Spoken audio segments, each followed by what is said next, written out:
When a man's heart is full of deceit, it burns up, dies, and a dark shadow falls over his soul. From the ashes of a once great man has risen a curse, a wrong that must be righted. We look to the skies for a vindicator, someone to strike fear into the black hearts of the same man who created him.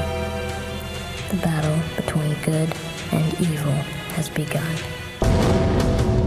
It's showtime, folks! Two legends, the most anticipated match in history. I am the most dangerous entity that has ever stepped in this ring. The crowning jewel, the franchise, Sting, the Demon of Death Valley, the Phenom, The Undertaker. I will unleash a fury that no mortal man has ever seen. The only thing for sure about Sting is nothing's for sure. You will rest in peace.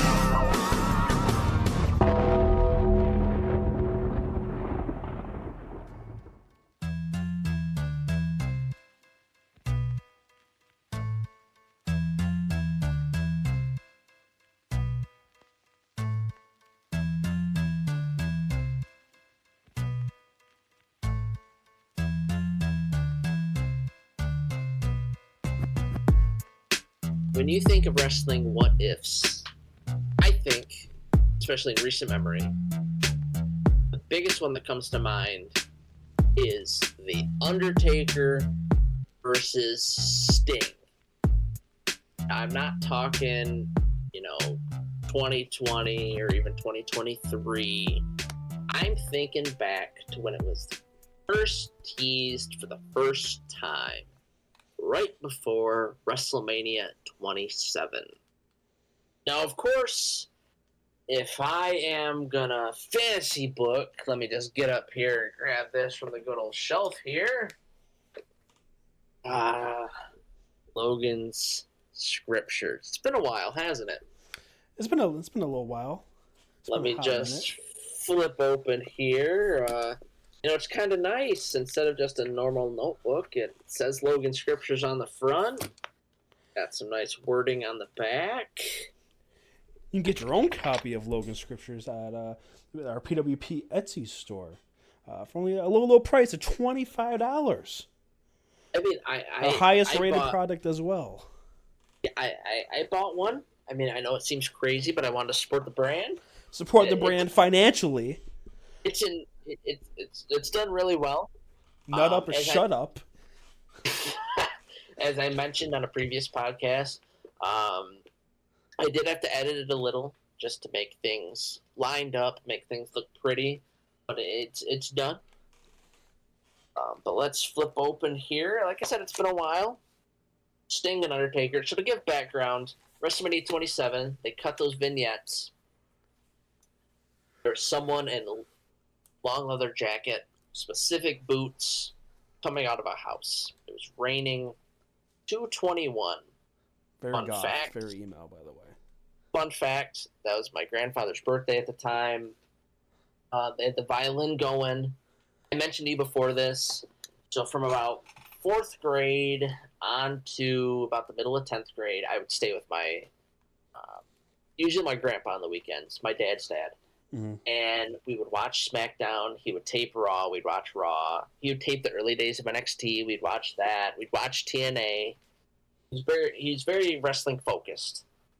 If we weren't doing that, I'd play Madden. We had a team. We called them the Aurora Wolves, and we'd watch them, that kind of thing. Just some good memories. Even he knew it was supposed to be Sting with these promos, and he knew this because, like I said, we watched TNA. It was kind of big for him. He was born in 55, so he kind of got to watch all the old school wrestling, but he knew that was supposed to be Sting. And I remember he asked me, because I would be on the wrestling forums, No DQ, Gerwick, Body Slamming Forever. And he's like, what is Sting doing there? And I go, well, it looks like they're going to do Sting versus Taker. And he's a big Undertaker fan.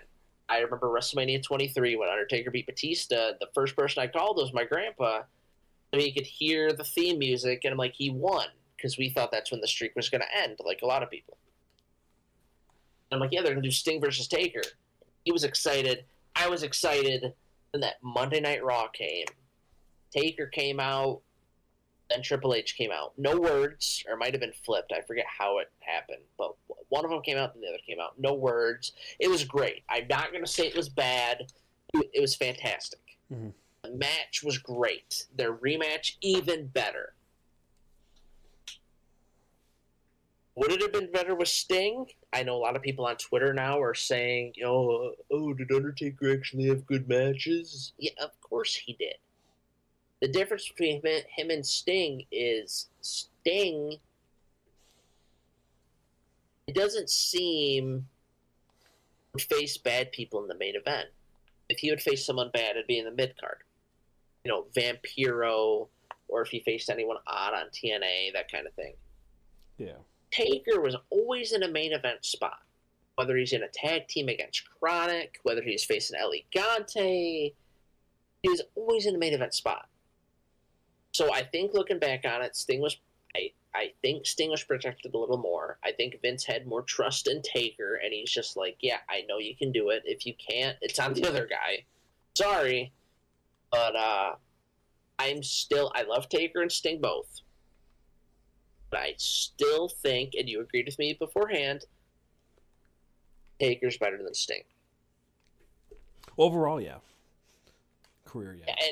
And like I said, I hate that people are like, oh, Elegante and King Kong Bundy, that means he sucks. No. It's rare that you will have someone that can carry someone through a shit match. I think those names go Hogan, Michaels, Cena, Roman. Maybe AJ Styles. Yeah, throw AJ in there. Especially because I think AJ would be on there for sure if he was in WWE longer, because WWE's kind of protected him.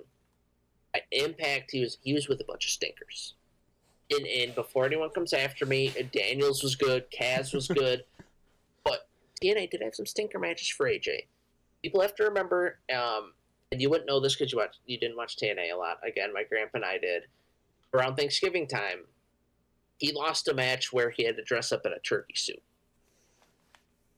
AJ Styles. Picture that. Sounds like great creative.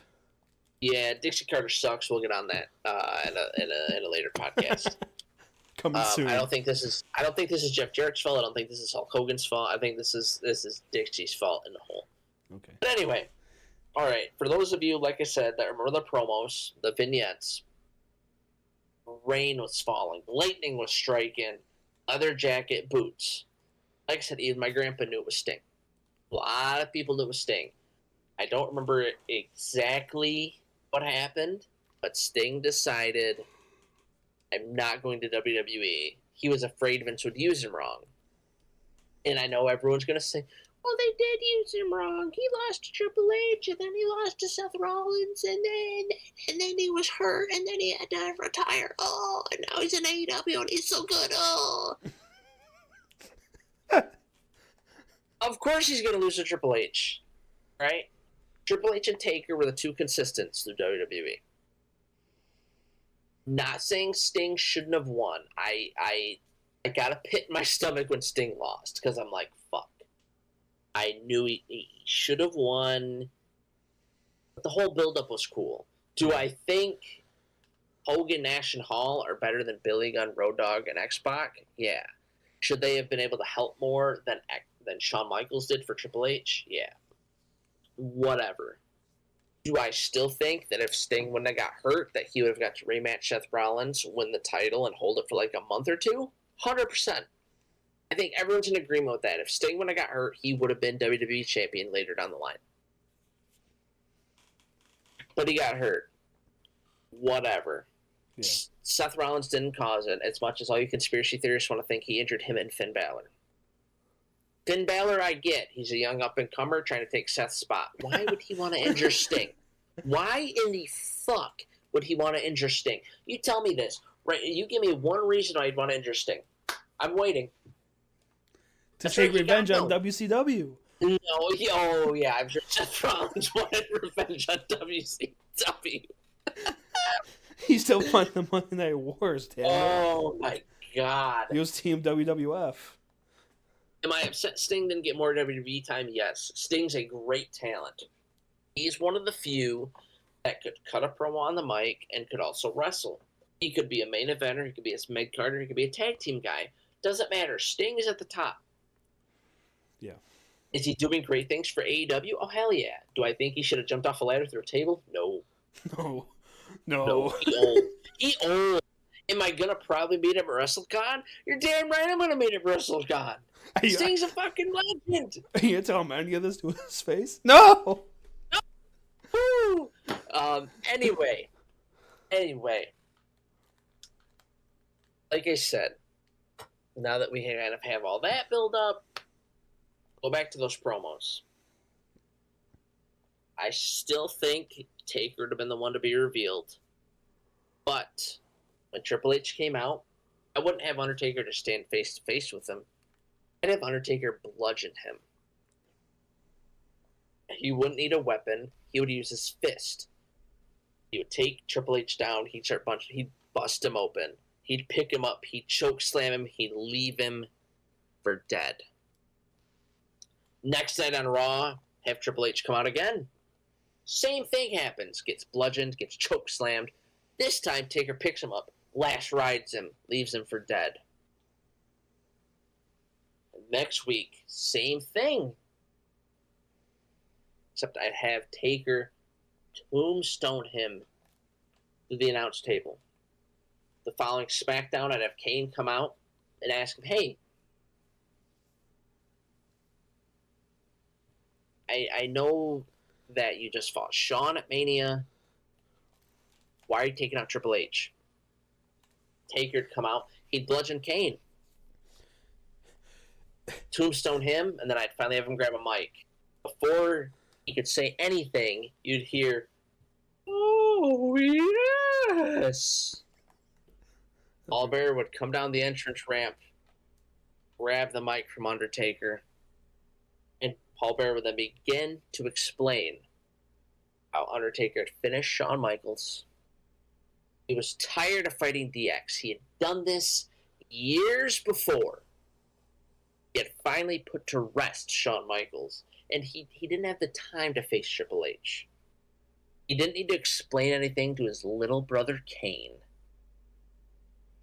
And that this was the Undertaker's yard, something that Taker would use years later when feuding with Roman. And that the Undertaker is the man. People need to recognize that he can take out legends, he can take out current stars, and he doesn't care who you are, but you will rest in peace. Following week on Raw, no Triple H. Triple H is in the hospital. Triple H can't come out. Big Show comes out, former tag team champion with The Undertaker, a friend backstage. He'd start out with, Mark, what are you doing? Taker grab the mic, and The Undertaker to you. Paul Bearer standing behind him laughing. Big Show then goes, okay, Undertaker, what are you doing? Undertaker didn't like that tone. Takes Big Show down. He doesn't choke slam. Undertaker's a little older at this time. Can't lift him up. It puts him in the Hell's Gate. Chokes him out. At this point, Big Show's coughing up blood. Undertaker and Paul Bearer just laugh. Then on SmackDown, Mick Foley comes out. I've seen what you've done. Undertaker, I know who you are. I know what you do. I know your character. Come on. We're legends at this point. You don't need to take out Glenn. You don't need to take out Paul. We're friends here. And then the lights go out. Lights come on. Undertaker, the legends, Mick Foley. Then, that's when the promos appear again. The vignettes appear again. It's that cabin. And we again see Undertaker walking out of it. We see his face, but the camera slowly starts to pan. The following Monday, the show begins with those vignettes again. But this time, before they continue, Undertaker comes out. Paul Bear's there with him. Paul Bear talks about how the Undertaker is the darkness. He is running the WWE. He is the one that will fully end everything. The Undertaker has no lifespan. The Undertaker will kill those that are old, that are new. It's no problem burying them into the ground. The promos begin again. Undertaker appears in the window. The camera zooms out, and we see the back of someone's head. We see the black hair slicked back. We see the long leather jacket. Undertaker walks out of the cabin. We see the camera zoom back, and on the roof of the cabin is none other than Sting looking down at the Undertaker. And like what happened at Starrcade, you hear that familiar voice playing through the arena where the darkness is taking over the WWE. There's only one man who can stand up to the darkness. One man that will take out the darkness and help bring the light back to the WWE. And that man is... And then on the Titantron, you see the words, the five letters, S-T-I-N-G, Sting. Paul Bearer looks frightened, but all Undertaker does is smile. It was not until SmackDown that we finally get the Undertaker and Sting face to face. The first time that Sting, Steve Borden, is in a WWE ring. And they're face to face, almost no talking, until you hear Paul Bearer ask him, "What do you want? Why now? After all these years, why are you coming after my Undertaker? There's nothing to include with you. There's no Hulk Hogan. There's no Lex Luger. There's no Scott Hall. All of those has-beens are gone. The Undertaker is the last outlaw. Why are you here, Sting?" Sting grabs the mic, and without saying anything else, he gets in Undertaker's face and says, "It's showtime." The following week on Raw begins with Sting. He says, "I know SmackDown may have seemed a little ambiguous, but let me explain something to you. While I was fighting the NWO and WCW, you had the Undertaker fighting DX in the WWE. Both were pretty successful. But I noticed the Undertaker kept having a little chip on his shoulder, acting like he was the top dog in the yard. Sure, he'd beaten Stone Cold. Sure, he'd beaten The Rock. Sure, he'd beaten Triple H. Sure, he'd beaten Kurt Angle. He'd even beaten John Cena and Batista. But you know one man that the Undertaker had never beaten in the wrestling industry? Sting. Not only Sting, but Steve Borden. So, Undertaker, I want to ask you this. WrestleMania 27. It's not only going to be Sting versus Undertaker, it's going to be Steve Borden versus Mark Calloway in a fight to finally determine who is the alpha in wrestling, who truly is the protector of the sport, who is the man. Then cuts to the Titantron, and it has Undertaker with Paul Bearer sitting behind him, Paul Bearer chuckling, and Undertaker then listing through the people he defeated. "Sting, I didn't need to take a year off to fight a main event talent like you did, Hulk Hogan. I went through the Attitude Era. I beat Shawn. Like you said, I beat Steve. I beat The Rock. I beat Triple H. I beat Kurt Angle. Hell, even into the future, like you said, I beat John. I beat Dave. I beat Randy. Who isn't there left for me to beat? Why do I want to take a bag of bones like you to hell? I guess just to prove a point." And don't think if you bring anyone like my brother Kane or Paul White, who has won tag team titles with both of us, that I won't take them down with you. You want a match at 27? You want Icon versus Icon, truly a match that defies generations. WWE versus WCW, Undertaker versus Sting, Mark Calloway versus Steve Borden. You've got it. Now, I know what you're thinking. There's a lot of build-up. What does Triple H do at this time? What's he doing? Well, I don't know if you remember. He's just hanging around? I don't know if you remember. Kevin Nash returned at the 2011 Royal Rumble. He returned as Diesel. Diesel, yeah. And I know later down the line we get Kevin Nash versus Triple H in that sledgehammer ladder match, which was fucking awful. I think at this Mania, you pull the trigger. You've never had Click versus Click at Mania when it mattered. Yeah, you had Shawn versus Razor Ramon, but I don't think the Click was in full effect at that point. I'm not going to go into full detail, but I think you end up having Triple H versus Diesel at WrestleMania. And you know what makes this great? You have Triple H being managed by Shawn Michaels. You have Diesel being managed by Scott Hall. Scott Hall's reappearance within the WWE. I don't think you need anything else. Yeah, you could include X-Pac, but I think you don't need it. Yeah, you don't need it. But then once you get to the show of shows, you get you get Undertaker versus Sting. As crazy as this sounds, I still think you have Undertaker win. Oh, yeah. Because here's the thing. You have Sting under the WWE umbrella. In 2011, 2 world titles, 2 secondary titles, 2 tag team championships. You have Sting stick around for quite a long time.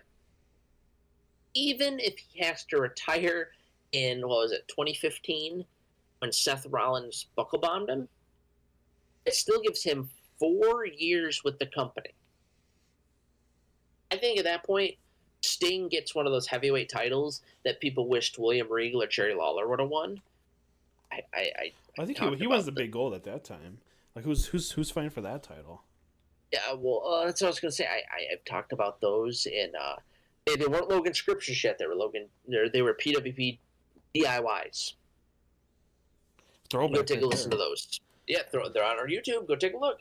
But yeah, Sting definitely wins the World Heavyweight title, and that's from 2011. Daniel Bryan wins it. Randy Orton has it around this time. Christian, I think. I don't think there's anyone that Sting can't beat. I'm looking it up now because that's not, like I've said, it's not something that I know offhand. So I'll start 2012 now, and we'll get you involved. We'll see, or we'll even go 2011. We'll go after Mania. Jack Swagger, Rey Mysterio, Kane, Edge, Dolph Ziggler, Edge, Christian, Randy Orton, Mark Henry, Big Show, Daniel Bryan, Sheamus, Big Show, Alberto Del Rio, Dolph Ziggler, Alberto Del Rio, John Cena, Randy Orton, and then the titles are combined. So clearly he's not going to beat Cena or Orton at the very end. But you're telling me that Sting can beat any of those guys? Yeah. I think Sting beats all of them. He probably do Sting versus Orton. That'd be a cool match. And like I said, Sting did go back to TNA. You mentioned beforehand how the promos were cut and it was essentially the same. TNA liked to copy WWE. Yeah, TNA granted, literally a month and a half after these ones were released by WWE, they did essentially the exact same promo, copied it, almost. And I mean, it looks like they went to the same fucking house. I wouldn't doubt it. That's the kind of thing TNA they like to tease. So I mean, this doesn't tie into it, but I remember when Booker T debuted for TNA. They teased someone was a multiple-time heavyweight champion. So clearly, and had issues with Kevin Nash and Kurt Angle. Clearly, your mind goes to Goldberg. It's Booker T. Booker T's not a bad ad when he went to TNA. No. But when you're thinking Goldberg, you're like, shit. All right, it's Booker T, I guess. But here we go. Impact Wrestling 2011. Just the roster. Okay. AJ Styles, Abyss. I'm just going to list people that could fight Sting. I'm not going to say Bully Ray, only because he wasn't the Bully Ray yet. And if you watched wrestling, you watch Impact, you know what I mean. If not, wait for us to do a TNA video, and I'll fucking explain it to you, dummy. Jeff Hardy, Jeff Jarrett, maybe Kevin Nash, Kurt Angle. Yeah. Oh yeah, Devon Dudley's sons. Yeah, that was a big ad.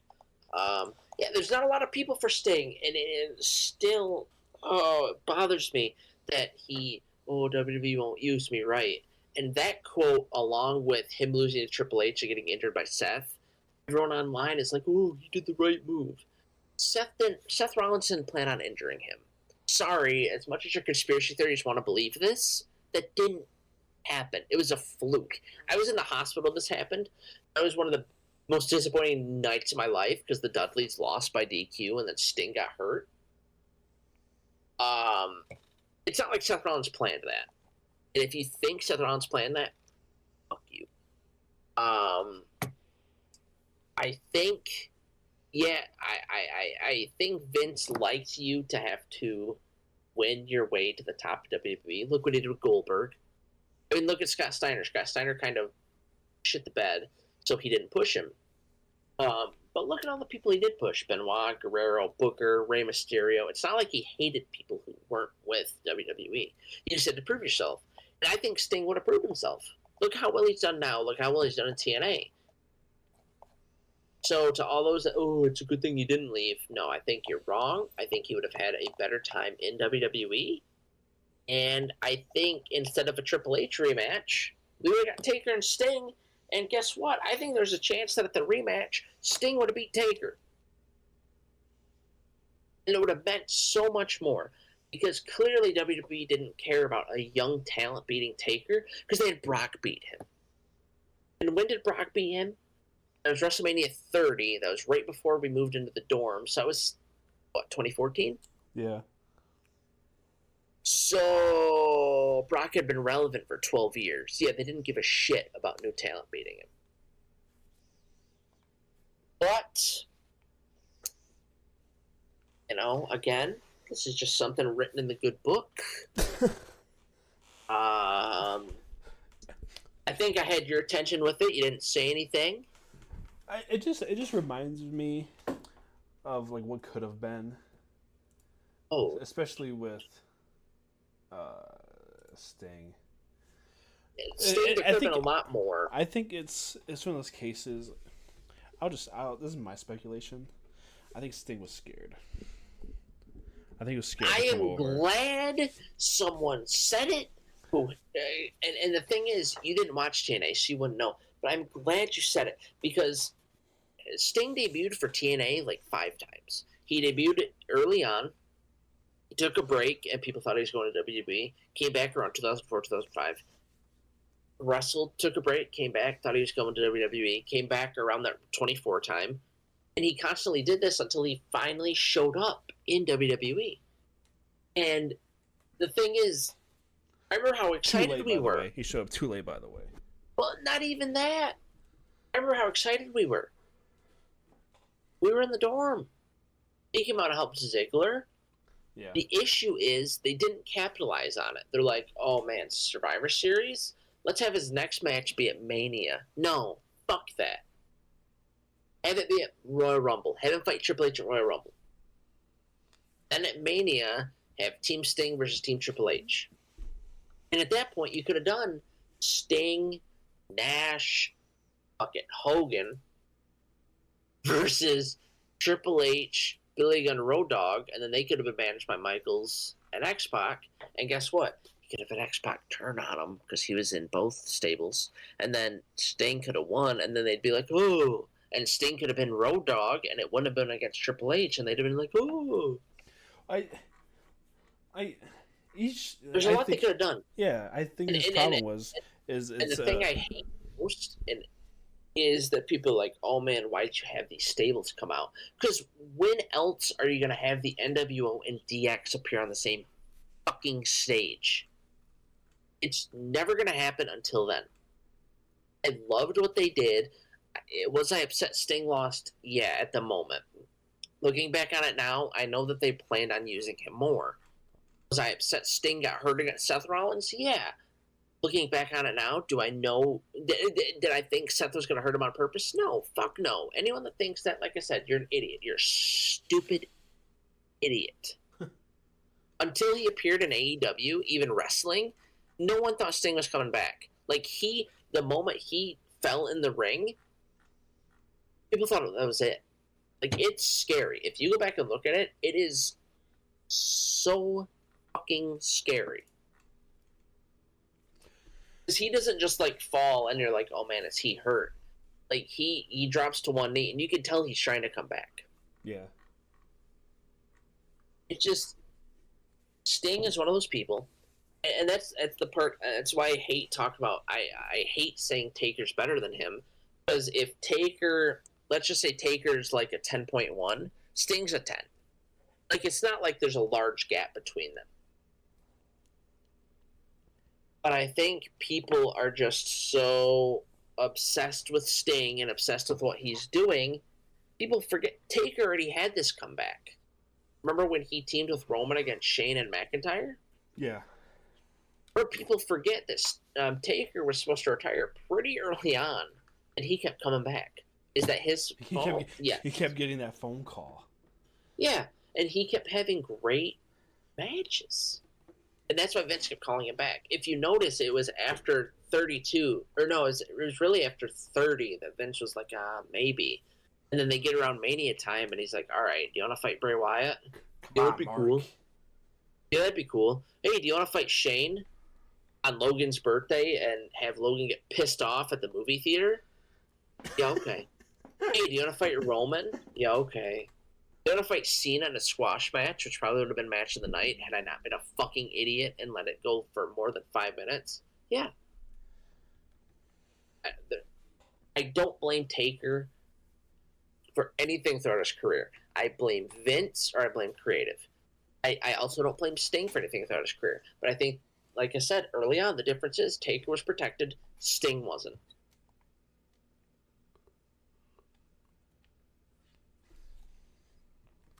Yeah. What do you think? As someone that didn't watch TNA, and as someone that doesn't like focus so much on the history as I do, what do you think? Like I was saying earlier, to me, it just seems like Sting was scared to come over. I don't think he'll admit it, but I think he was suffering from that. I don't like I call it disease, I guess, that wrestlers, when they're kind of like out of the limelight, and I'll say TNA wasn't really the limelight, especially back in the mid 2000s. Yeah, hardcore wrestling fans watched it, but they never really had that mainstream attention. Like Kurt Angle, for example, he always would say after whenever when he went over to TNA, like he'd run into people like in public. You're like, man, dude, I wish you were still wrestling, and he's on weekly TNA television. So I think he was, and he had like that fear of, are they gonna remember me? What if I go out there and it's just quiet? I've like, do all these wrestlers like have the same dream? Like, have the dream when you go in like, to school or work and you're like naked and you forgot your pants? Like, are they having that dream when they walk out and like to like a crowd and they're like, that's the part that makes me laugh. Is he went to the Impact Zone, which is in Orlando, the old WCW taping. Mm-hmm. People cheered him. You're telling me that if people cheered you there, they're not going to cheer you at Madison Square Garden? And I get it. Because if you list big WCW names, the ones that prospered, Booker, Benoit, Guerrero, Mysterio, Goldberg did for a year until he was like, fuck this. Bagwell failed. You can't count Hogan. You can't count Nash. You can't count Hall. Which that's the issue too. Is WCW is built up of so many former WWE names that you can't truly figure out who did well. But I get where Sting was afraid of, but only a small percent. Because Sting is such a name. It just doesn't make never sense to big me. into. And it's not, Well, it's not even just Sting. It's like a lot of these like big time wrestling names, like they do like return and they do like the backstage like segment, like the behind the scenes or whatever. Oh yeah, and they'll be like, "Oh, I'm surprised people remember me." Oh, I'm kind of scared to go out there. I don't know if they don't say nothing. What if I get no reaction? I'm like, shut the fuck up. I mean, I know this doesn't tie into it, but the Dudleys when they returned, the Raw after that SummerSlam, I remember I texted you, I'm like, the fucking Dudleys. And then I watched their documentary, and they're like, oh, I wonder if anyone will remember us. Really, Bubba? You returned at the Royal Rumble before, and you got the biggest fucking reaction. Granted, it was in Philly. But that just says Philly. I don't know if the people in Omaha, Nebraska are going to remember me. I hate when wrestlers think the fans won't remember them. And I know, a lot of them aren't like you and I. And I say that we have a podcast. I look at the older wrestlers. I can remind you of them. You have your ones you remember. I have my ones I remember. But it's not like fucking Sting's going to come out in 2011 and people are going to be like, who's that? Who's that guy with the white face paint? Is that a Legion of Doom member? Like, everyone thinks, like, like somebody like Sting. I'm going to come out and they're going to treat me like Brian Christopher or whatever. Like, that's not going to happen. And like I said, I think it should show to end this. Like I said, my grandpa and I would stay there on weekends many years. He watched the promo without thinking. I remember he knew it was Sting. He didn't look at forums. He didn't have a smartphone until 2015. He didn't know it was Sting. I just think it's one of those things where, like you said, Sting was afraid. But also, look at all the people that were afraid to come back, and they did, and they're at the pinnacle. Bruno, Warrior, Jarrett, Sting, the Dudleys, even the Hardys when they came back. It's just such a list. Hogan, for the 3 times he left and came back. It's just a lot. I do hope those listening, buy the Scripture Journal from our Etsy page. I did take a lot of time editing. Etsy.com/shop/PWP products. And while you're there, take a look at our other things, our stickers, our shot glasses. We recently added a bomber jacket, our hats. Everything is made here in America, so don't worry about that. Those listening, I hope you realize that just because someone leaves WWE doesn't mean that their career's done. I mean, a lot of people have proven that to be otherwise. Whether it's Brock Lesnar going to UFC, Mick Foley going to TNA, Sting going to TNA, The Rock going to Hollywood. And I hope you enjoyed me talking about Sting versus Taker, because to my knowledge, although people have speculated, nobody has truly predicted how this could have happened at 27. If you have any, on this? No, not that I know of. If you have any scriptures that you want to hear about, tweet us, email us, comment on this video, comment on this podcast. I have no problems doing any scriptures, really, and I think Anthony likes listening to my ideas. I do. It's like I'm a fan listening to the podcast. I'm like one of you. Yeah, and I'll let you into a little secret. I had a couple notes for this one, probably about 4 lines. All this came right out of my head. Just like the Goldberg last match, just like the Sting last match, I kind of get notes ready, and then I just roll with it. I figure, what's better than spontaneity?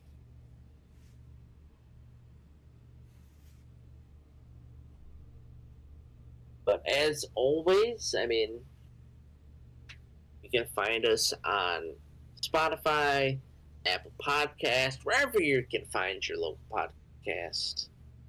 You can find us on YouTube. Anthony already plugged our Etsy earlier. We're going to be at Really Cool Comic Con in Flint. We're going to be at Battle in the Creek in Battle in the Creek.